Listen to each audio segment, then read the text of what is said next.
This week's map, titled Close to Home, is based in Norway, and the creator of this map said that it reminded them of when they were a child and they were playing in the toy box and doing all sorts of cool stuff. And that's what you play as. You play in a toy box. You are essentially toys in the back garden, and the map as a result has a really nice, comforting feel to it. It's not perfect, however, and it does need a little bit of work. There are performance issues, and there were a few glitches that I experienced this week as well. The first thing you will notice is that it's actually quite a small map. There's not a lot here, but it is scaled well enough that even though the fields are quite small, they're only about 4 hectares large, it still takes you a decent amount of time to get through them. Also, there is only 16 fields, but there is quite a bit of land. If we click on the farmland button here, you will see you have all of this area that you can buy. Some of it incredibly expensive, but it's mostly barren. So, I mean, you have a few trees here and there, but there's not really a huge amount that you can do outside of that. Maybe do some mining groundwork, if you like. Fields themselves are actually pretty decently sized. They're decently shaped. They're very open and easy to get to. With some baling and some arable thrown in. There are a few glitches on the map which we'll explain in a second, but the other thing that you've got to remember is the price of the fields are quite expensive for what you get, like 382, 169, 218, 741. If you get this bit here, which takes all the outside as well, you're looking at 2.6 million. You're paying for the land, but you're not getting a lot of farmland to work with, which is a bit of a shame. You've got plenty of production points, though, and you've got some animal places and things like that. You've got a couple of fuel stations around. You've got bale storage. You've got the paper factory, which is kind of cool. You've got the dairy over there. You've got your farmer's market here, which is one of the items that's glitched. And again, you've got more fueling station. You've got an electric charging station, your shop area. You do have a train. I've hit the train a couple of times this week. So it's quite well fleshed out. Because of the lack of fields, you don't actually get that many contracts through. And again, because of the glitch, you've got to be careful of what contracts you use. I would highly recommend making sure you have the sell everything container mod so that you can open up more contracts to be able to do because of the farmer's market not working as it should.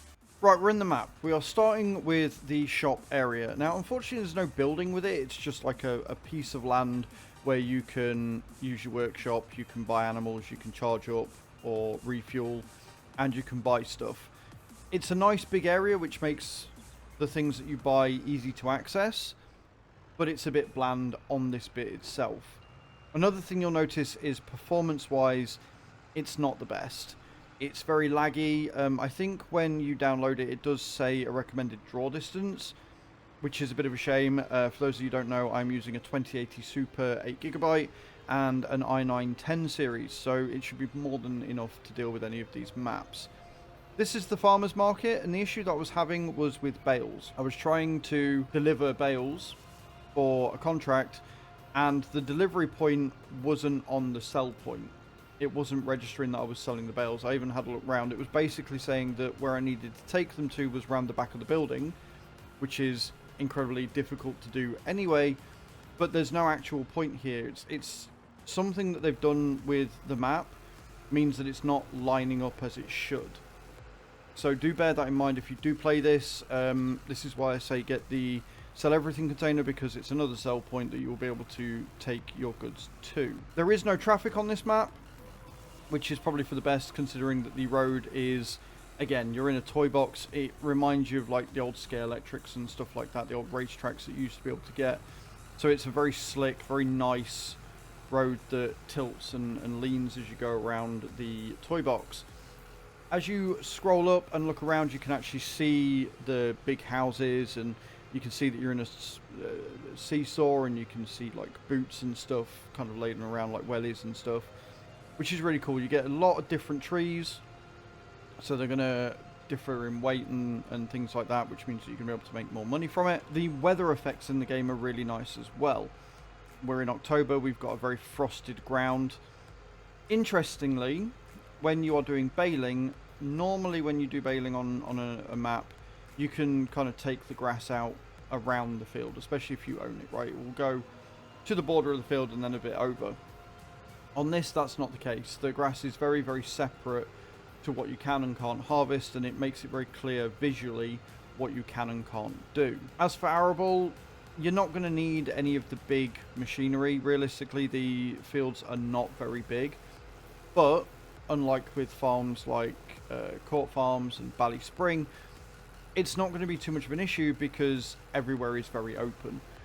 It's very, very easy to maneuver that big machinery if you wanted to speed it up to the point of it being silly, like I did with the tedder. I bought a 17 meter wide tedder. It takes me 5 seconds to tedder a field, which is kind of cool. Overall, I really, really like the way this map looks. I love the feel of it.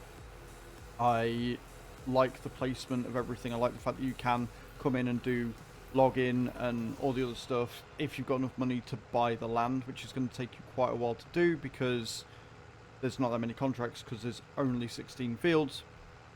You can do animals as well and stuff like that, which is good. But my biggest problem, or problems, is the performance of it. As you can see here, it's lagging a little bit. It's not running smoothly. And the fact that some of the sell points are glitched. I don't know how many of the sell points have glitched because I've only really had the issue with bales on the farmers market. But if one is glitched, there's a good chance that others will be glitched as well. As a result, I can't recommend this map wholeheartedly.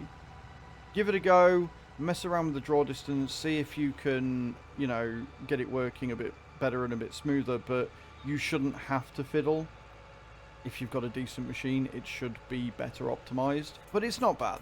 Like, it's a pretty map. Like, I love the fact that you've got all this deadwood here. You can pretty much go anywhere you want.